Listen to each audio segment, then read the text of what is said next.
Hola, ¿qué tal? ¿Cómo andan? Bueno, hoy nos encontramos con el segundo de los prácticos vinculados a los órganos, en este caso vamos a ver el tallo, tanto en su crecimiento primario como en el secundario, siguiendo un poco la temática de todo este primer bloque que tenía que ver con el desarrollo de las cormófitas, que son aquellas que desarrollan un cormo diferenciado en tres órganos vegetativos que son raíz, tallo y hoja. Hoy presentamos, y vamos a tratar de poder llegar en la práctica también con el eje aéreo por definición, mayoritariamente, que es el tallo, que es a partir del cual se desarrollan las ramas y las hojas, y a partir de esto, en el caso de después de una angiosperma, en flores y frutos. Como comentábamos, a empezar con lo que es en cuanto al tipo de crecimiento, ejes primarios, con los tallos con crecimiento primario, en donde básicamente la idea es que ustedes puedan diferenciar, interpretar los distintos ejes, cómo se organizan los tejidos dentro de estos tallos, en los distintos grupos, y a su vez repasar un poco algunos conceptos que habíamos estado charlando ya cuando comenzamos la cursada, que tienen que ver con los distintos tipos de ramificaciones, morfología de ramas que podemos encontrar, y cómo de alguna manera se pueden distribuir a lo largo de este eje o este vástago. Como comenzamos siempre con el desarrollo de cada uno de estos videos explicativos, eh, hablamos obviamente de las características, la función y el origen de este órgano. Si comentamos en cuanto a la función de un tallo, básicamente está vinculado, por supuesto, con el sostén de las ramas y las hojas, en el caso de una angiosperma de las flores y frutos, es a partir del cual se produce la circulación de la savia elaborada, así como del agua y las sales, a través de los vasos, e incluso pueden intervenir en procesos de almacenamiento de sustancias de reserva alimenticia. De hecho, vamos a charlar bastante de esto en un práctico particular, que es el de adaptaciones y modificaciones,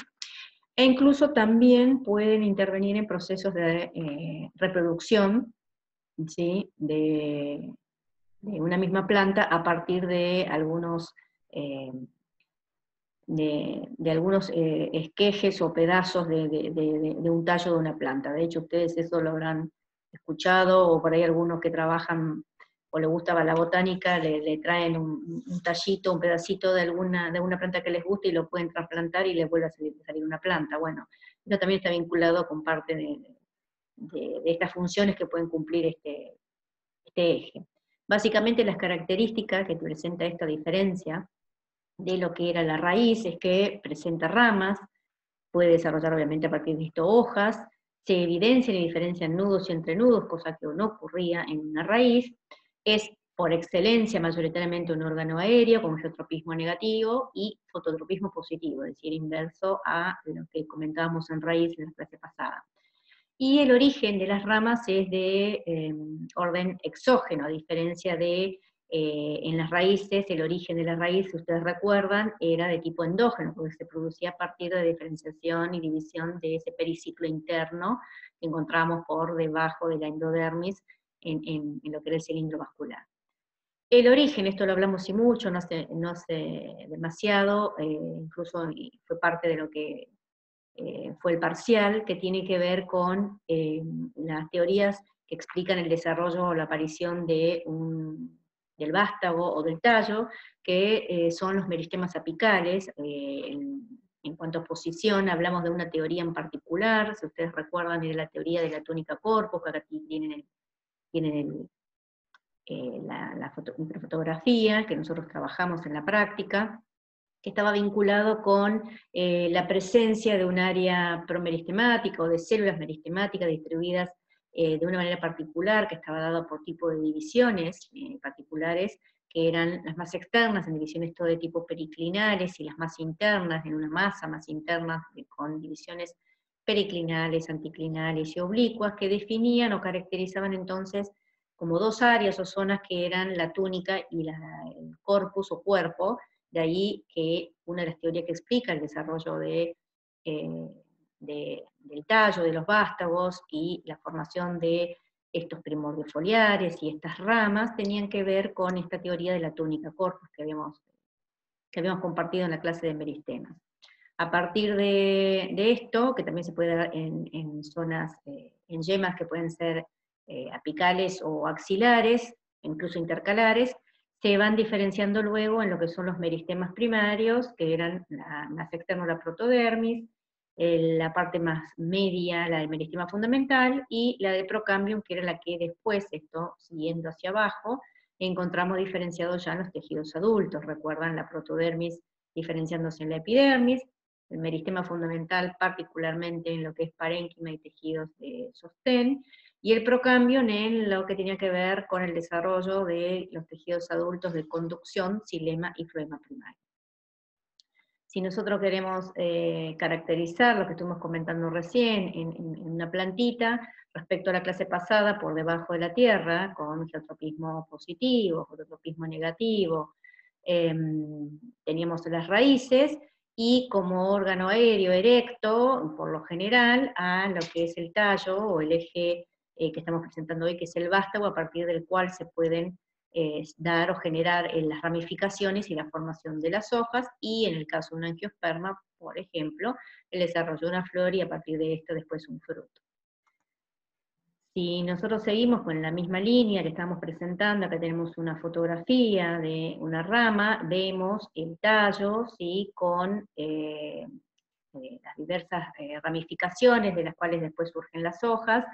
En las axilas de estas ramificaciones encontramos a las yemas axilares, y en el extremo terminal a la yema apical. Ahí es que nosotros comentábamos recién que el desarrollo de este vástago, este eje o este órgano vegetativo que constituye el tallo es a partir de yemas apicales o axilares o intercalares, en donde encontramos esas zonas, esas células meristemáticas que pueden desarrollar los primordios foliares a partir del cual forman después las hojas, y los meristemas primarios, que los que a partir de divisiones y alargamientos permiten la diferenciación en meristemas primarios, después en adultos, que de alguna manera en un crecimiento primario son los que determinan justamente el crecimiento en longitud del tallo. A partir de esto nosotros podemos diferenciar, como comentábamos recién, que el tallo es aquel órgano que tiene como característica el desarrollo de ramas y a partir de esto después hojas y algunas otras estructuras o verticilos. Podemos hablar de distintos tipos de morfologías de rama. De hecho, hay dos tipos de ramas muy particulares, por eso hablamos de dimorfismo, que son las que denominamos macroblastos y braquiblastos, ¿sí? De hecho, los dos tipos de ramas pueden darse en una misma planta, de los dos ejemplos que presento acá, particularmente no este que está acá a la derecha, de hecho presentan el desarrollo de una rama que tiene un crecimiento más largo, de crecimiento de tipo indefinido que denominamos en nosotros, y que está dado así porque la distancia entre nudos es bastante amplia. Y esto hace que entonces las hojas estén muy separadas entre sí. Ustedes tienen aquí un esquema en donde tienen una rama más larga, que sería el macroblasto, sobre el cual se insertan entre los sectores de los nudos las hojas directamente. Puede ocurrir, como el ejemplo que les presento acá, que es un laurel de jardín, en donde se desarrolle otro eje, ¿sí?, que es más corto, que tiene un crecimiento más definido, que es el que remata en hojas, y en este caso particular en flores, o como el caso que tengo acá a la derecha, el de un cedro, que en donde la zona internodal es mucho más corta, el crecimiento, como comentaba, de esta rama es mucho más definida, y esto es lo que nosotros conocemos como el braquiblasto, es decir, encontramos tanto en esta idea de izquierda como en la derecha ejemplos en una misma planta de los dos tipos de ramas. Una rama más larga, con crecimiento indefinido, en donde las zonas internodales son bastante importantes en cuanto a distancia entre un nudo y otro, que constituyen el macroblasto, sobre el cual se pueden insertar directamente las hojas. O, en el caso que se desarrolle una rama más corta, con las zonas internodales más pequeñas, con menor espacio entre sí, sobre el cual rematan, por lo general, las hojas en formas de roseta, ¿sí?, a eso denominamos braquiblasto. Puede ocurrir que no se desarrolle un macroblasto, como es el ejemplo que tienen aquí del diente de león, en donde ustedes, yo les coloqué justamente para que vean, teníamos el desarrollo de la raíz, una raíz de tipo pivotante axonomorfa, como las que hablamos la clase pasada, y a partir de la cual, a nivel de la superficie del terreno, del suelo,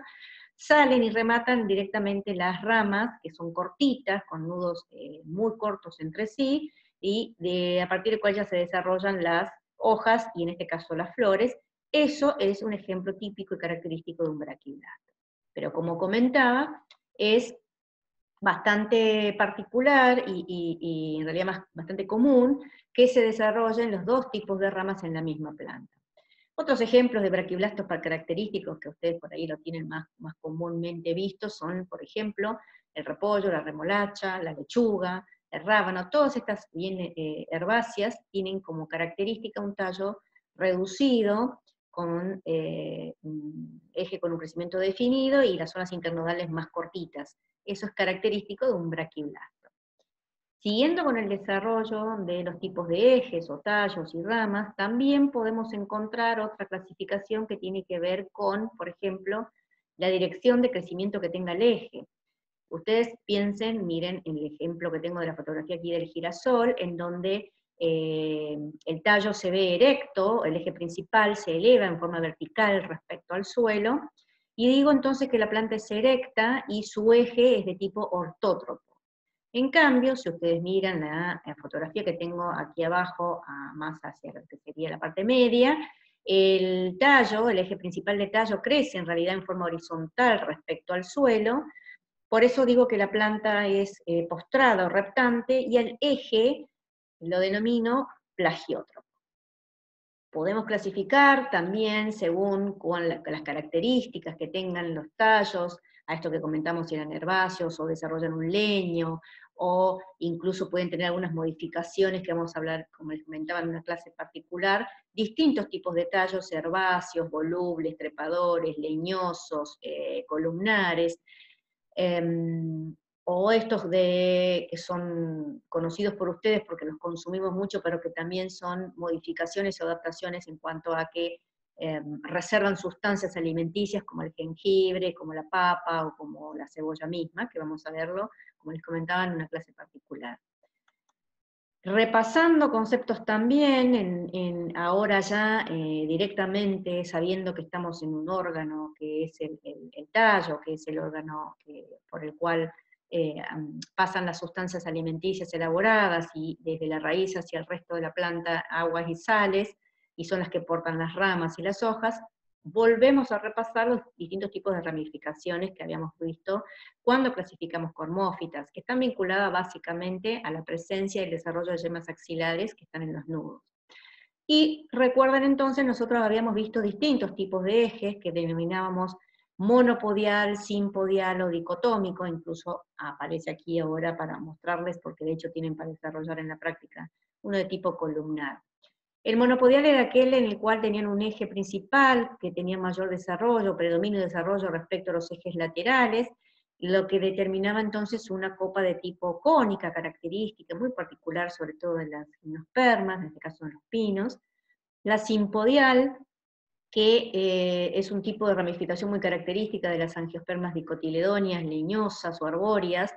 en donde presentan igual desarrollo de los ejes secundarios respecto al primario. Entonces esto me permite ver una copa o el armado de una copa de tipo globosa. La dicotómica característica de las pteridófitas es aquella en la cual a partir de un eje principal este se divide siempre en dos y se vuelve a dividir en dos y se vuelve a dividir en dos. ¿Sí? Este es el típico ejemplo de una ramificación de tipo dicotómica, o la columnar, que es la particular y característica dentro de las angiospermas de las monocotiledóneas, que pueden tener un hábito de tipo arbóreo o parecido, que es el caso de las palmeras, en donde no tengo ramas, sino que rematan directamente en el extremo terminal en las hojas, como es el caso de estas palmeras. Antes de introducirnos en lo que es la estructura interna de lo que es este tallo, de lo que recién estuvimos presentándolo, en cuanto a su función, a su origen y el tipo de ramificaciones que pueden presentar, quería presentarles este esquema comparativo como para levantar un poco lo que habíamos estado charlando en la clase anterior, y sobre todo en los grupos con los que estamos interactuando en, en las comisiones. Yo les había comentado que prestaran muchísima atención a esto que ahora vamos a evidenciar en la práctica. Por esto la presentación de estos dos esquemas que me parecen bastante ilustrativos de esta cuestión, que tiene que ver con cómo de una raíz al tallo cambia la organización en cuanto a cómo se ubican, cómo se disponen los vasos conductores. En el caso de la raíz, como nosotros vimos en la clase pasada, ¿sí? Encontramos una disposición en forma radiada y en cordones alternos entre el xilema y el floema. Y que les comentaba que eso era particular y muy característico de las raíces, y era único y exclusivo, y este tipo de distribución en forma radiada, de cordones en donde alternaban xilema con floema, denominábamos, dentro de lo que era la raíz, a una actinoestela. En el caso de los tallos vamos a ver otros tipos de distribución de estos vasos conductores, de básicamente lo que es el tejido vascular,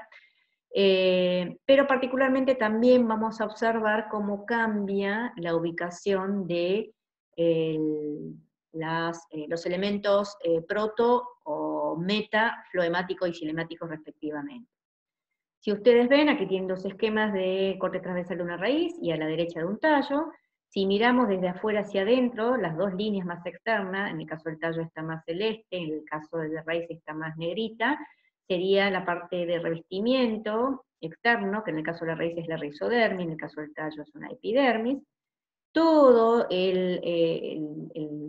sector central de la raíz más rosa, y en el caso del tallo un poco más celeste o grisáceo, sería lo que nosotros denominamos córtex o corteza, que está básicamente cumplido o representado por tejido parenquimático o tejidos también de sostén, que evidencian en el caso del tallo, en este caso particular, una diferenciación entre un área medular y un área cortical, y un área central o cilindro vascular, aquí y aquí, ¿sí? Que es donde se disponen los tejidos vasculares conductores del xilema y el floema, con una ornamentación particular, como comentábamos recién, en el caso de la raíz, formando esa forma estrellada, con cordones alternos, presentando entre punta y punta de xilema al floema, que constituían una actinostela, y en el caso del tallo, en este caso particular, la presencia de haces vasculares organizados de una manera particular que ahora vamos a analizar cómo se denomina. Pero lo que les quiero comentar, y que se nota y muy bien aquí en este esquema, tiene que ver con cómo cambia la posición de los primeros elementos conductores que se forman, que serían los xilema y protofloema, respecto a su posición en la raíz y en el tallo. En la raíz, los elementos protoxilemáticos, que están marcados aquí como más de colores, estos cilindros vacíos, pero con menor diámetro, de color más verde, respecto a estos rojos de mayor diámetro, los verdes serían el protoxilema y los rojos metaxilema. Si ustedes observan, en el caso del tallo, la posición se invierte. En el caso de los elementos conductores vinculados con mayor diámetro, vinculados con lo que tiene que ver una etapa más madura de la planta, que es el metaxilema, tiene una posición más externa, si se quiere, mirando hacia el eje, hacia afuera, mientras que la del protoxilema tiene una posición más interna, mirando hacia la zona medular. En el caso de la raíz es totalmente a la inversa, tienen las del protoxilema mirando más hacia afuera del eje, en posición más externa, y las del metaxilema mirando hacia la parte más central del órgano. Lo mismo ocurre con el floema, aquí no lo marqué, pero es lo mismo, ¿sí? Protofloema en el caso de la raíz mirando hacia afuera del eje, y metafloema en el caso de la raíz mirando hacia el interior del eje de este caso de este órgano que es la raíz. Y a la inversa ocurre en el tallo. Esto es lo que les comentaba, que nosotros denominamos en el caso de la raíz, el protoxilema es exarco, mientras que en el caso del tallo, el protoxilema es endarco. Tiene que ver esto justamente con la posición en la que encontramos esos elementos conductores respecto al eje. Y esto está muy vinculado nuevamente con lo que acabamos de escribir, que el tallo, que es el eje aéreo, por definición es el que porta las ramas, ¿sí? Y a partir de cuáles pues se van a desarrollar las hojas, cosa que no ocurre en el caso de una raíz, ¿sí? Entonces,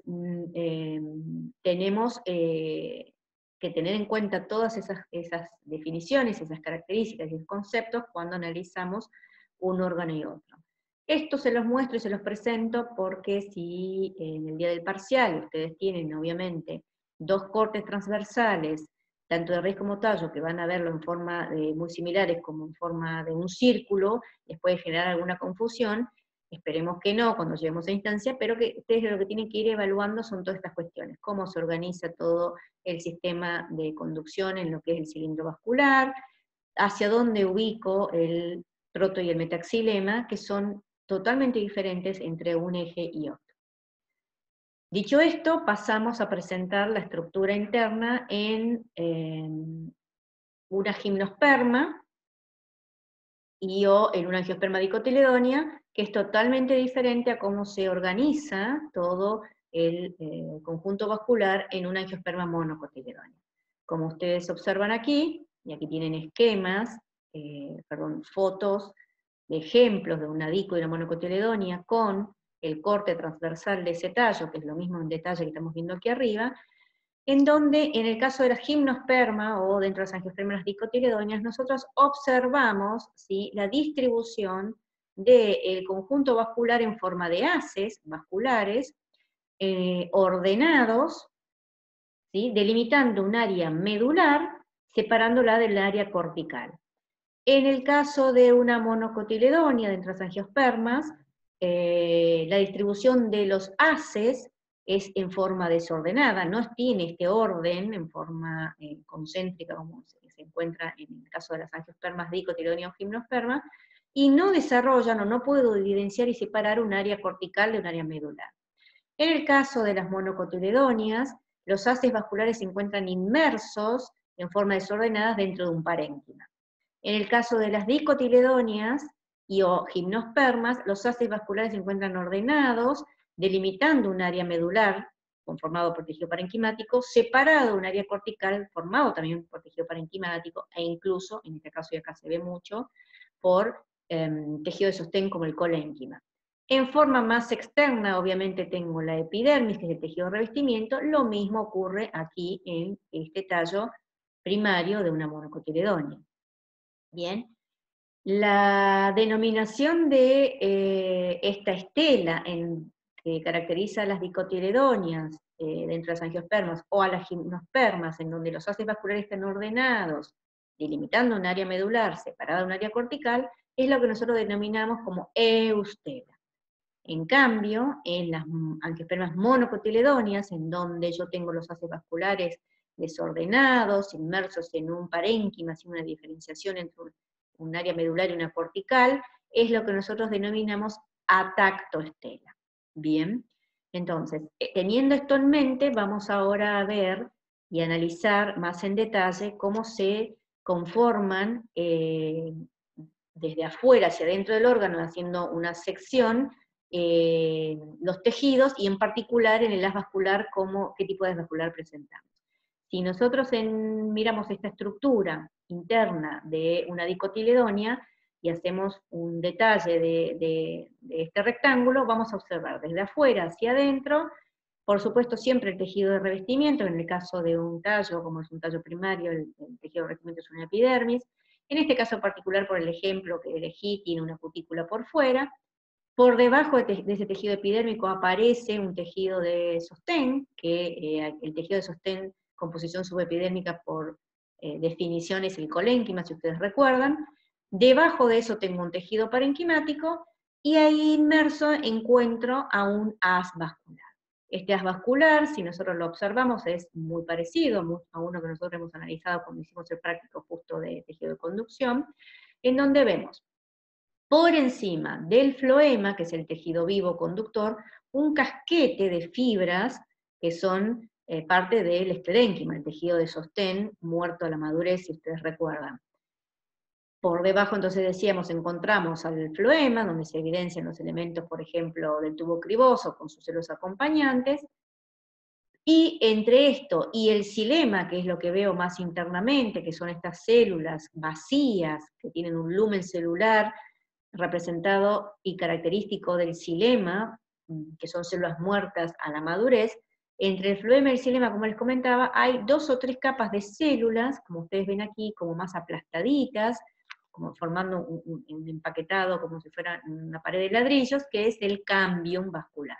¿sí? Que es el tejido meristemático originador de, o procambium, ¿sí? Que origina el floema primario hacia un lado y el xilema primario hacia el interior del eje, que es lo que comentaba. Y más hacia abajo de esto encuentro lo que sería aquí, este detalle, el parénquima que está formando esta zona medular. Entonces tengo el parénquima cortical, que constituye junto con el colénquima el córtex o corteza, el área, si se quiere, del cilindro vascular, conformado en este caso en realidad por haces vasculares de tipo colaterales abiertos, si ustedes recuerdan, porque tengo flema hacia un lado, xilema hacia el otro, con cambium que estoy observando en el medio, ¿sí? Y una zona medular formada por parénquima hacia el lado interior. Si en cambio nosotros analizamos en detalle lo mismo que hicimos como en un corte en el tallo de esta dicotiledonia y de una mono, nosotros lo que vamos a observar es de afuera hacia adentro el tejido de revestimiento o epidermis, puede aparecer aquí algún tipo de esclerénquima, que aparece justo en este caso de esta especie, e inmerso en ese tejido todo este parénquima o tejido conjuntivo, que también lo pueden encontrar, haces vasculares que están desordenados. Pero están desordenados siempre igual, posicionándose de tal manera que el floema está mirando hacia afuera del eje y el xilema mirando hacia adentro del eje. Y tengo haces vasculares que están rodeados por una vaina de fibras del esclerénquima con un grupete de células del floema, ¿sí? Mirando hacia afuera del eje, y el xilema, en donde observo perfectamente esta diferencia, como hemos comentado, que me olvidé de comentarles acá, en el esquema anterior, el metafloema más pegado hacia la zona cambial, hacia el floema, y el protofloema más mirando hacia el centro, hacia el área medular, lo mismo que aquí, que en realidad lo veo acá como una zona más rota o abierta, pues ya eh, eh, se está desarmando lo que es este protoxilema, ¿sí? Se forma como una laguna protoxilemática. Esto es un haz vascular, ¿sí? Muy particular y característico de las monocotiledóneas. Cuando la planta desarrolla un crecimiento secundario, como un ejemplo de una gimnosperma o dentro de la angiosperma de algunas dicotiledonias arbóreas en particular o leñosas, aparecen o entran en juego lo que son los meristemas secundarios, que eran, si ustedes recuerdan, 2, con posición lateral en la planta. Y esto estaba vinculado, por supuesto, con que los meristemas secundarios están netamente relacionados con el desarrollo del crecimiento en grosor. Todo lo que comentábamos hasta recién era un crecimiento primario vinculado con el desarrollo en crecimiento en sus meristemas apicales, con un crecimiento en longitud. Bien, cuando la planta desarrolla un crecimiento secundario, entonces empiezan o aparecen o entran en juego los meristemas secundarios laterales, que son, si ustedes recuerdan, el cambium vascular, que forma el xilema y el floema secundario, y el cambium suberógeno o suberífero o felógeno, que es el que forma la peridermis. Aquí en este dibujo, que me pareció muy interesante, la idea era que ustedes contrasten. Aquí tienen una imagen de una plantita con un crecimiento primario, en donde si le hacemos el corte estamos viendo, por ejemplo, un tallo con una eustela, mientras que si hago un corte en este árbol que tengo aquí al lado, ya empieza a presentarse un diseño muy particular y característico que vamos a analizar ahora, que no tiene nada que ver con esto que estuvimos viendo hasta recién en un crecimiento tipo primario. Como les comentaba, el desarrollo secundario está vinculado netamente con la presencia de dos meristemas secundarios de posición lateral. Uno es el cambium vascular, que es aquel encargado de formar por divisiones de tipo periclinales hacia afuera al floema, que es el floema secundario, y hacia adentro al xilema, que es el xilema secundario. ¿Sí? Si ustedes observan, acá partimos de un tallo primario, cómo vamos pasando evolutivamente hasta llegar a un diseño, ¿sí? en este esquema de un tallo de tipo secundario. ¿Cómo se da este pase de este tallo primario a tallo secundario con este diseño y la conformación del crecimiento en grosor o leño, o la madera en el caso de las gimnospermas y de las angiospermas dicotiledóneas? Es a partir de, si ustedes ven acá esquemáticamente, las células en amarillo son las células cambiales, que se dividen periclinalmente, ¿sí? Hacia adentro formando el floema secundario y hacia afuera formando el floema secundario, en tanto que las mismas células cambiales, esas son divisiones de tipo longitudinales, las mismas células cambiales se dividen anticlinalmente en forma radial para que siga persistiendo células cambiales y que permitan en su división, ¿sí? No solamente la persistencia de este meristema, sino también el desarrollo o la conformación, ¿sí? Básicamente de estos anillos de crecimiento o que van a ir permitiendo el crecimiento en grosor de todo este tejido vascular. Esto mismo lo vemos en este esquema, en donde, un poco más reducido respecto a lo que vimos anteriormente, tenemos un tallo con crecimiento primario, en donde vemos los haces vasculares, en este caso en forma de una eustela, en donde a partir de ese cambio fascicular o intrafascicular, ¿sí? Se empieza a conformar un anillo, ¿sí? Que se une a través de la diferenciación de ese parénquima que teníamos entre los haces vasculares, que constituyen, por diferenciación, el cambium interfascicular. Entonces, por sucesivas divisiones y diferenciaciones, que son las que mostramos en el esquema anterior, esto va delimitando, va determinando esta nueva conformación y diseño de un tallo, que va permitiendo que crezca en grosor, que es lo característico de un crecimiento secundario. Y lo que genera particularmente es este cambio, que sería esta línea blanca, forma hacia adentro este xilema secundario, empujando al primario hacia más adentro, pegada al área medular, y hacia afuera, en esto que es más celeste o verdoso, el floema secundario, empujando hacia más afuera, hacia la parte más externa del eje, a el floema primario. Por fuera de este floema encontramos todo esto de color amarillo que nosotros denominamos cortes o corteza, en donde tenemos parénquima, alafelodermis, el felógeno y el suberocorcho, que en su conjunto constituyen la peridermis, que es el otro tejido meristemático, el felógeno, que va a desarrollar en un crecimiento secundario la peridermis en reemplazo de la epidermis. En un corte longitudinal, les quería dejar este esquema que me pareció bastante figurativo, muy interesante, para mostrarles desde la parte superior, a medida que avanzamos en la sección longitudinal del tallo, de las zonas más meristemáticas, con las zonas luego de los meristemas primarios y ya del desarrollo de los tejidos adultos, a distintas alturas, haciendo cortes, cómo nosotros vemos internamente el desarrollo o la conformación de este órgano a partir de cómo se organizan los tejidos a las distintas alturas de este tallo. Como les comentaba,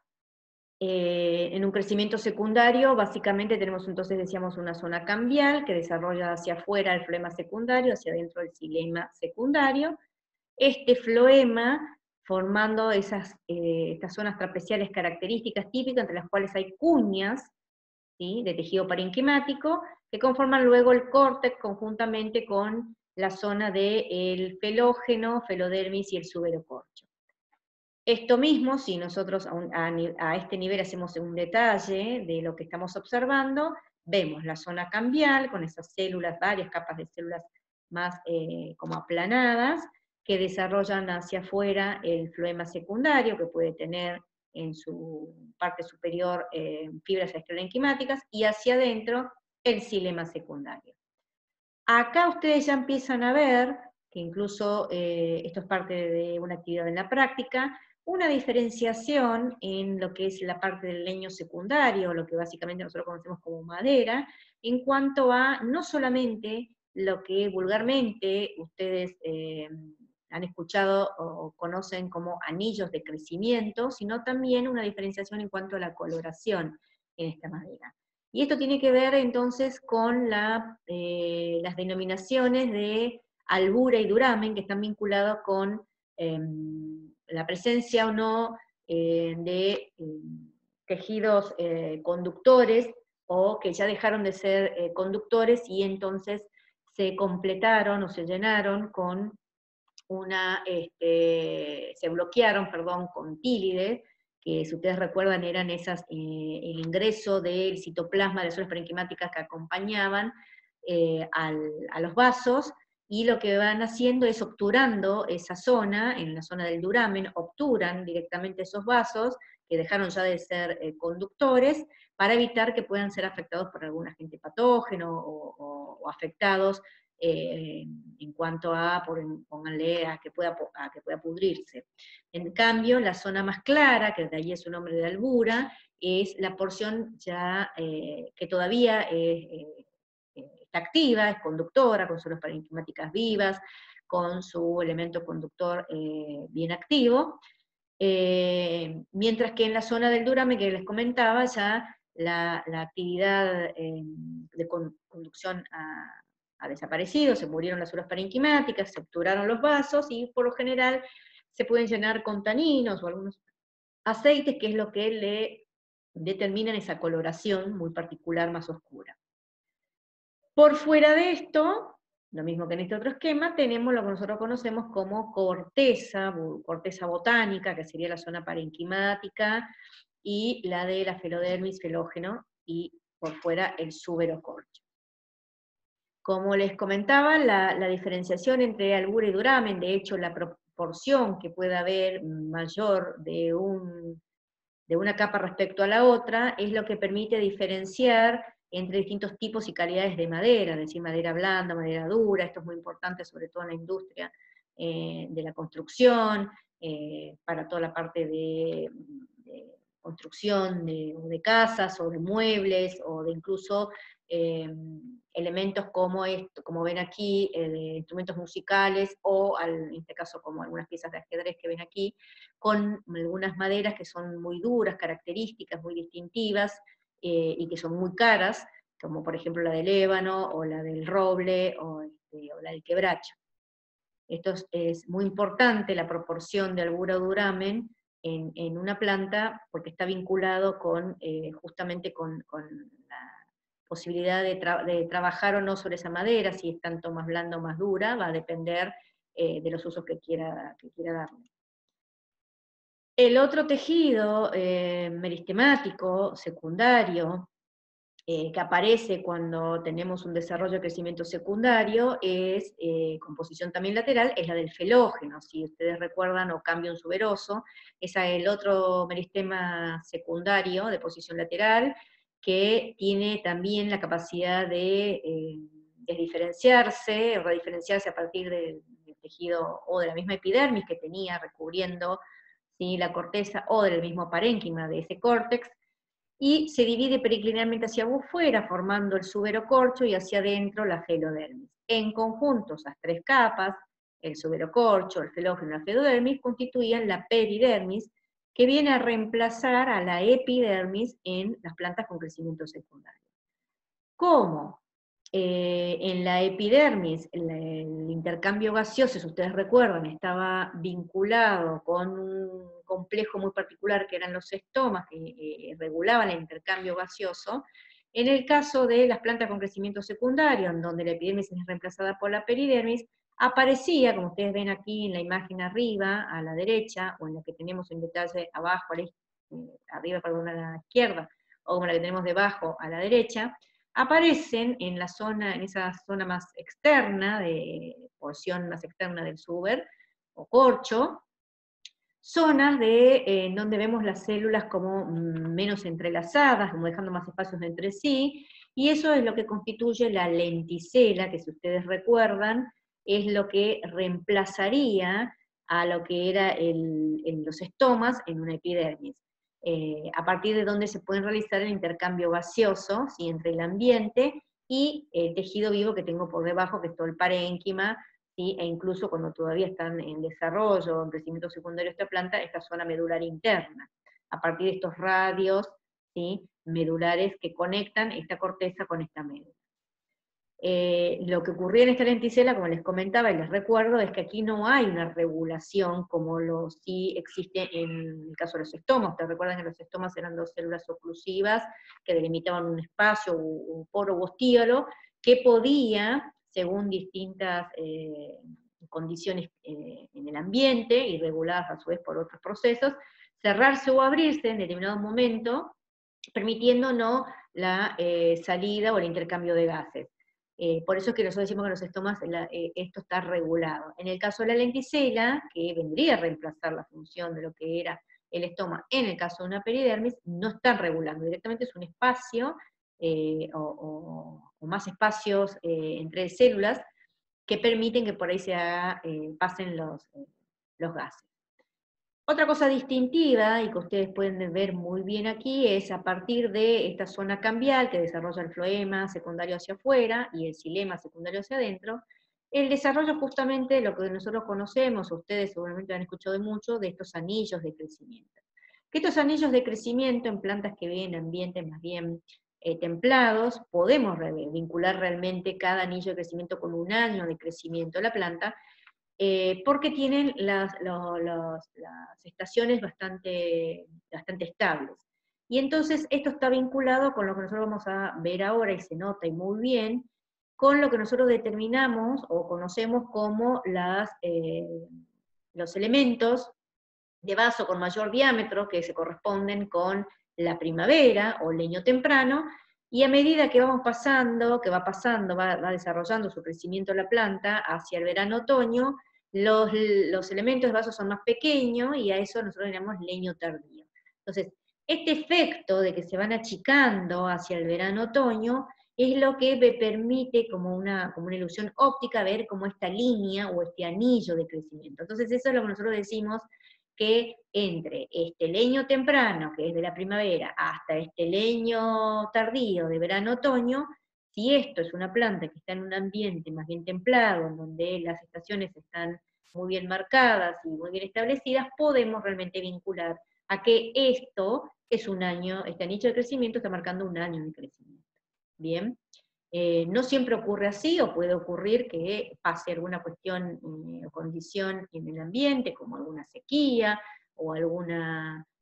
periodo de lluvias o inundaciones, o incluso algún fenómeno como se dan en algunos lugares incluso de incendios,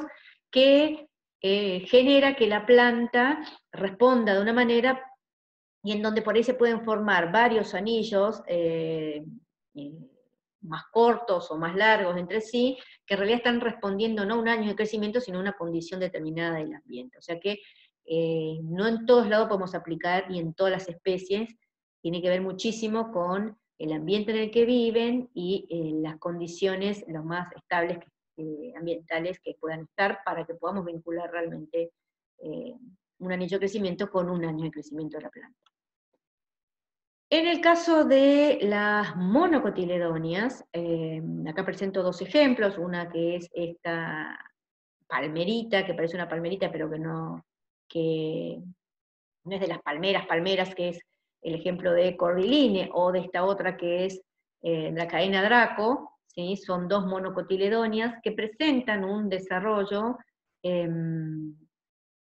secundario pero anómalo, es decir, pueden presentar un tallo grueso o de aspecto leñoso y pueden tener determinada altura o dimensión, que puede llegar a la confusión de decir, bueno, esto realmente tiene un crecimiento secundario como el que estábamos hablando recién en las gimnosperma o una angiosperma dicotiledónea. Pero en realidad acá lo que ocurre es lo que nosotros denominamos un crecimiento cambial anómalo, ¿sí? O difuso. Es decir, tenemos una zona cambial que desarrolla hacia afuera, en lugar de desarrollar un flema secundario, desarrolla parénquima secundario, y hacia adentro desarrolla células también parenquimáticas que se van a diferenciar en haces vasculares, muy particulares porque son del tipo concéntricos. Es decir, que en las monocotiledóneas que pueden llegar a desarrollar algún aspecto de tipo arbóreo, leñoso, el cambium es un cambium que se comporta en forma anómala, porque no hace lo que hace un cambium en un crecimiento secundario, si se quiere, normal, que tiene que ver con el desarrollo hacia afuera de un parénquima secundario, y hacia adentro de células parenquimáticos que se diferencian en los elementos conductores secundarios, que son el xilema secundario, que se encuentra rodeando al floema secundario, es decir, forma haces concéntrico anfibasales. Hacia afuera de este parénquima secundario, que es en definitiva lo que da ese grosor, ese leño, ese aspecto de leño, si nosotros hacemos el corte, en realidad casi todo lo que vamos a ver, a diferencia de lo que vimos anteriormente, que era xilema secundario, acá lo que estamos viendo es parénquima secundario. Hacia afuera, como les decía, desarrolla un suber, ¿sí?, estratificado, es decir, varias capas de células suberificadas que estarían cumpliendo la función de protección de esta zona cortical. Esto mismo se observó en esta otra especie que les comentaba de monocotiledonia. Nuevamente, a partir de esta zona cambial, que son ese grupo de celulitas, todas aplastadas, como si fueran en forma de ladrillos, forman hacia afuera, en este caso hacia arriba, en el esquema, células parenquimáticas secundarias, y hacia adentro, inmersas en un tejido también parenquimático conjuntivo, esas células parenquimáticas se diferencian en haces vasculares concéntricos con xilema secundario rodeando el floema secundario. De ahí a que el tipo de haz concéntrico sea del tipo anfibasal, si ustedes recuerdan en los tipos de haces que comentaban. Y para finalizar les quería comentar, igual esto vamos a tener, va a haber un teórico específico y vamos a volver a verlo a medida que veamos después, ingresemos en lo que son los distintos grupos en el otro bloque de la cursada, en forma muy resumida cómo se pueden distribuir los tejidos vasculares en tanto una raíz como en un tallo, ¿sí?, desde sus formas más primitivas o en sus formas más evolucionadas, si se quiere, determinando lo que nosotros conocemos como tipos de estelas. Entonces tenemos un grupo de estelas que son las que están acá arriba, que denominamos protostelas, y un grupo de estelas como son estas cuatro que tienen aquí abajo, que nosotros denominamos sifonostelas. Básicamente la diferencia entre las protostelas y las sifonostelas tienen que ver con que ustedes, el cilindro vascular, la disposición del xilema y el floema, no está interrumpida como ocurre en los cuatro ejemplos que tenemos aquí de estelas que denominamos sifonostelas. Entonces, partiendo desde la izquierda arriba, de la zona más simple, en donde el xilema está rodeado por el floema en forma continua, a lo cual nosotros denominamos aplostela, esto caracteriza a los helechos, podemos pasar hacia una en donde el xilema y el floema se ponen en forma esta radiada, alterna, muy particular de las raíces conformando lo que es la actinostela, a una distribución en forma de como cordones, en forma más paralelos, inmersos dentro de un floema, que constituyen una plectostela, muy particular y característico de tallo de angiospermas de plantas acuáticas. En tanto que en el caso de estos cuatro ejemplos que tenemos de sifonostelas, en donde presentan interrupción los elementos conductores que constituyen ese cilindro vascular,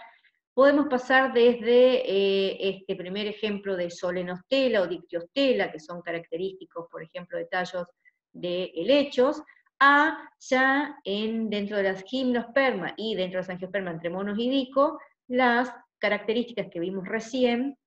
en tallos de una distribución de tipo eustela o atactostela, es decir, en donde ya empiezan a aparecer, y empezamos a utilizar aquí la terminología de haces vasculares abiertos o cerrados,